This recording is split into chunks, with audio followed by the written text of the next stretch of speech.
Dekat aja. Tangan kamu boleh dimasukin di dalam ruangan. Lebih masuk lagi. Nggak apa-apa. Boleh kamu gerakin sekarang, kasih tahu ke kita apa aja yang kamu pegang. Jujur aku ngerasain hawa yang panas di tangan aku. Rambut bukan? Hah? Iya, tapi lebih ke pada saat tadi Fasya bilang panas, Fasya cuma lagi meraba bagian sini. Kening, terus kamu gerakin tadi nyamping, itu baru kena ke rambut yang kayak gumpalan.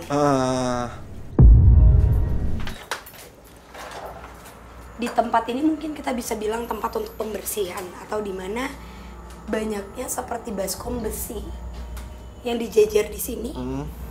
Dan itu isinya peralatan medis seperti gunting. Astagfirullahaladzim. Astagfirullahaladzim. Astagfirullahaladzim. Astagfirullahaladzim. Dikaitkan juga sama tutupnya tempat ini. Karena dia cuma bisa mengharapkan pada saat dia masih menjadi pekerja di sini, dia mengharapkan dia bisa dimanusiakan oleh manusia.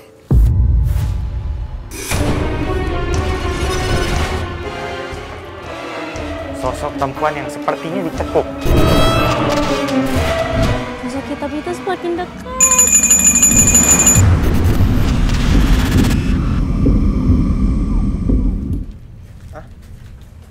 Itu ada yang diseret ya? Ada yang nyeret kaki atau ada benda sih?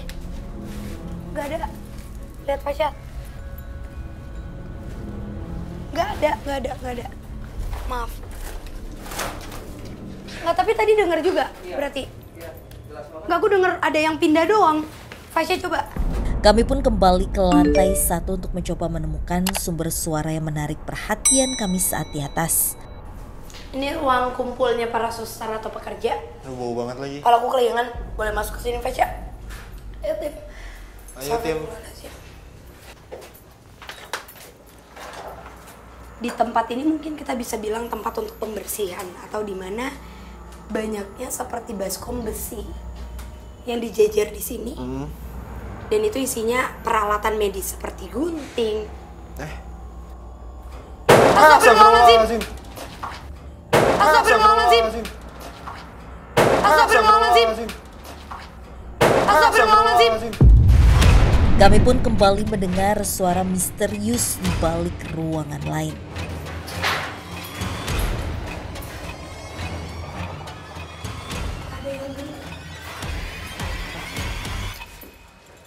Ada sosok bumbu. Kayaknya dia marah deh malah karena kita kasih tahu tentang pembersihan darah. Fasya, kita ikutin dulu. Nah, ini semuanya pada pusing atau aku sendiri? Nah, aku juga ngerasa gak enak banget. Mungkin sebelum-sebelumnya itu aku memang merasakan hawa panas dan pengap, tapi di sini jauh lebih pengap. Satu tangannya megang pundak aku sebelah kiri, berjalan menggungkuk.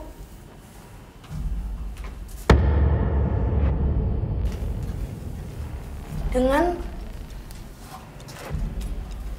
bola mata yang semuanya putih.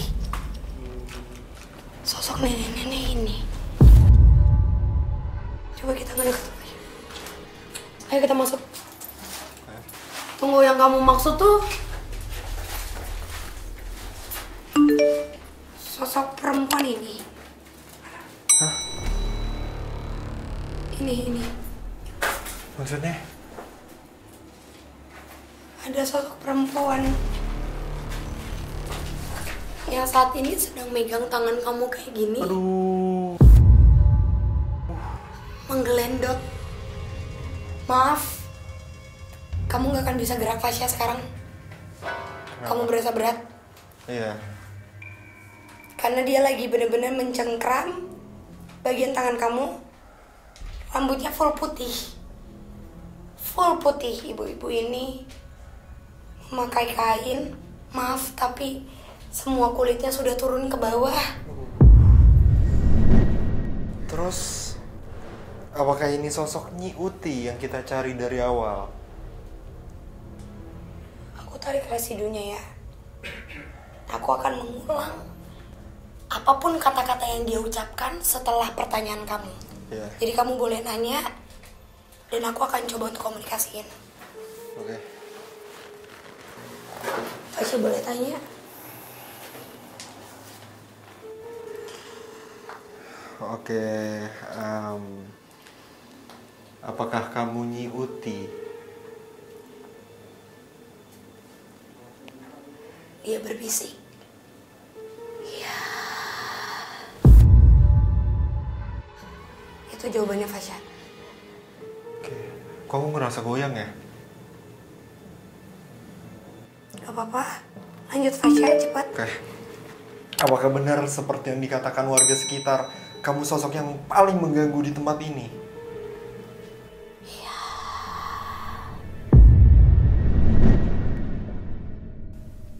Suara kayak gitu lagi Fasya. Kenapa kamu mengganggu di tempat ini? Karena mereka tidak memperlakukan aku dengan baik. Mereka? Siapa mereka? Kita mau tarik aja nggak mau kita pindahin? Iya deh, kayaknya Kita di bawa sini ke ruang terlalu lain ya. Sempit. Boleh ya? Fasya nggak apa-apa keluar duluan. Fasya nggak apa-apa pisah. Tempat yang tak kondusif membuat kami mencoba menarik sosok Nyi Utih untuk berkomunikasi di tempat lain. Kesini ya mungkin. Karena sebenarnya itu udah jelas banget ada tabrakan energi. Kenapa kamu bisa sampai ngerasa kayak goyang? Jadi kamu ngerasa kayak gempa. Iya, kayak gempa. Kamu ngerasa nggak stabil. Karena energi kita kalah sama dia di ruangan itu. Nyuti yang kamu maksud harusnya dia nggak jadi sosok yang negatif. Maksudnya? Kalau yang kamu dengar dari masyarakat, dia adalah sosok pengganggu. Paling pengganggu, bahkan bisa dibilang dia juga salah satu sosok yang menjadi penyebab kecelakaan di jalanan depan bangunan ini. Tapi beda banget pas tadi dia megang pundak aku. Jelas banget dapat gambaran. Harusnya dia nggak jadi sosok yang ngeganggu. Karena dia hanya pekerja. Orang biasa yang dipekerjakan untuk mengabdikan diri Di tempat kepada tuannya di sini. Jadi dia memang residu energi yang pernah hidup.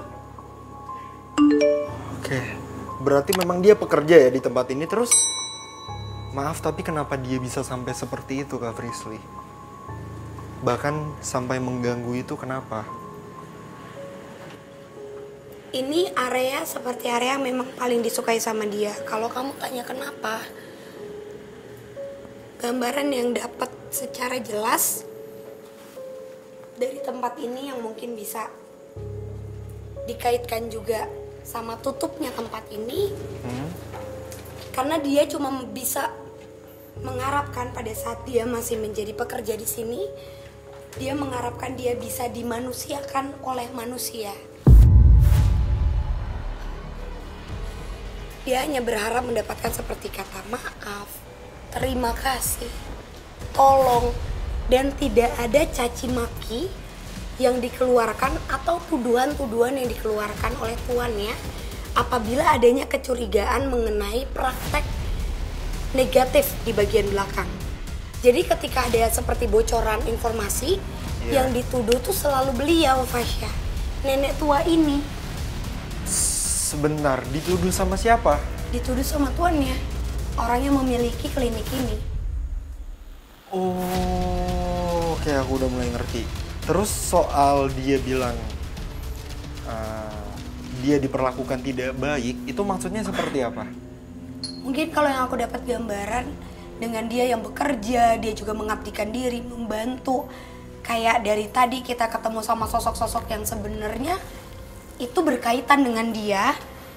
Dia itu tujuannya cuma mau ngebantu tapi gak dapat perlakuan yang baik. Kayak misalnya ucapan makasih, ucapan baik, atau seperti diajak makan bersama mungkin. Tapi selalu diberikan perlakuan yang kurang enak, yang membuat dia akhirnya menjadi marah atau dendam. Amarah yang sangat besar, Fasya, terhadap tempat ini. Oke, nyambung juga soal perlakuan yang tidak baik. untuk sosok Nyuti sendiri, itu dia pernah nggak sih diperlakuin mungkin sampai dipukul atau ya aku nggak tahu gitu, yang tidak sama sekali manusiawi, karena dia sempat bilang dia hanya ingin diperlakukan seperti manusia. Pernah. Dan yang melakukan itu anak dari pemilik. Jadi kelihatan jelas banget Nyuti sedang mempersiapkan seperti makanan. Itu mempersiapkan di mana? masakan di bagian belakang. Oh, di bagian belakang. Dan itu dituduh kalau dia ingin sengaja masak untuk diri dia sendiri. Nyuti tidak sempat untuk klarifikasi atau memberitahu bahwa tidak hanya itu aja yang dijawab. Nyuti diseret, dikunciin di toilet Yang tadi? Iya, dimatiin lampu, dikunciin, dan sempat dilempar dengan satu ember hitam berisi air, itu diguyurin. Astaga.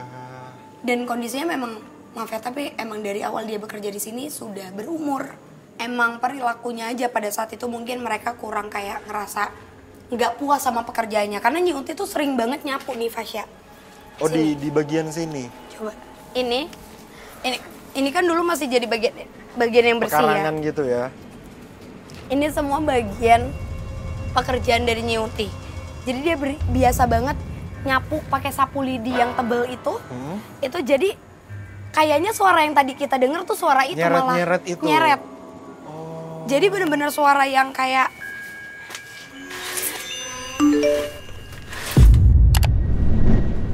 Lantas, bagaimanakah kisah dari sosok Nyi Utih tersebut?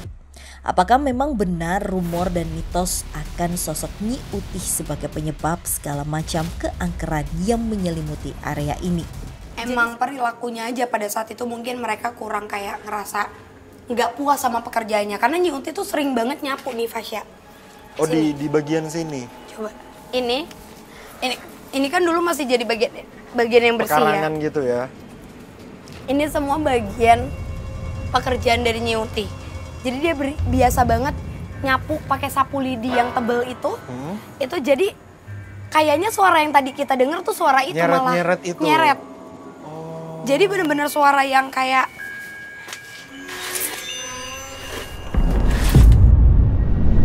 Hampir menuntaskan akan sosok Nyi Utih, mitos lain akan suara yang suka terdengar layaknya orang sedang menyapu ternyata disebabkan oleh sosok Nyi Utih itu sendiri. Saya waktu itu pengalaman ya, sering mangkal di sini bang. Sekitar jam 5 lewatan ada yang sapu-sapu bang di sini bang. Kalau untuk mendengar itu sering ya, kayak semacam suara sapu gitu ya kan. itu di bagian sini biasanya nyapu. Di sini nih, bener-bener pekarangan ini adalah kayak pekarangan yang seringkali menjadi tempat di mana Nyi Utih menunjukkan eksistensinya. Oke, terus menyambung soal Nyi Utih juga Kak Frisly, apa yang akhirnya terjadi sama Nyi Utih sampai akhirnya dia ada di tempat ini dan mengganggu? Apa sebenarnya yang terjadi sama dia? Itu dia sih Fasya, maksudnya yang belum pernah kita ungkap di lokasi sebelumnya adalah biasanya orang yang sudah mempunyai dendam dia sudah tahu dia akan berbuat apa. Tapi justru keluarga ini tidak tahu bahwa Nyi Utih itu sebenarnya paham terhadap hal-hal spiritual atau hal-hal negatif. Jadi itulah yang sebenarnya diminta oleh Nyi Utih untuk membuat tempat ini sepi. Tidak ada lagi yang percaya terhadap klinik ini, bahkan menginginkan tempat ini hancur. Terus juga tadi kamu bilang kalau kecelakaan. Iya. Benar. Itu penyebabnya si sosok Nyi Utih ini. Nyi Utih seringkali menunjukkan secara fisik itu kayak nyebrang lewat di bagian area depan, samping sana, sebelah kiri, area sana yang sudah ramai, dan juga belakang sini. Jadi sering banget dia menjadi sosok yang kayak nyebrang, gak denger walaupun diklakson, dikasih lampu, dia gak akan nengok sama sekali, tapi kalau dia nengok, dia nyeringai. Tapi alasannya kenapa kalau itu Kak Frisly? Karena dia ngerasa nggak puas. Dia ngerasa kalau perlakuan manusia ketika memang dia sadar bahwa dia mempekerjakan atau mengajak orang lain bekerja, masih banyak manusia yang tidak berhasil memanusiakan manusia, Fasya. Oh, oke. Terus kalau boleh mungkin aku tambahin sedikit, Nyi Utih meninggal dengan cara yang sangat lama, jadi nggak gampang meninggal. Sakit, melotot, membelalak, itu lama banget sampai meninggal Fasya. Maksudnya? Ya meninggalnya bukan karena yang sakit langsung meninggal. Jadi dibikin sakit dan tidak bisa makan, minum dengan mata yang selalu melotot. Terus meninggal di usia yang sangat sudah tua, di rumahnya sendiri, bukan di tempat Itu ini. kenapa dia sampai maaf tapi sulit untuk meninggal? Karena adanya perjanjian, ikatan seperti pesugihan, sesuatu yang diperjanjikan itu akan berakibat fatal terhadap diri kita. Oh, oke, kita pindah aja yuk ke depan ke Frisni ngobrol. Sini ya Fasya. Penelusuran kali ini membuat kami bergegas meninggalkan tempat ini.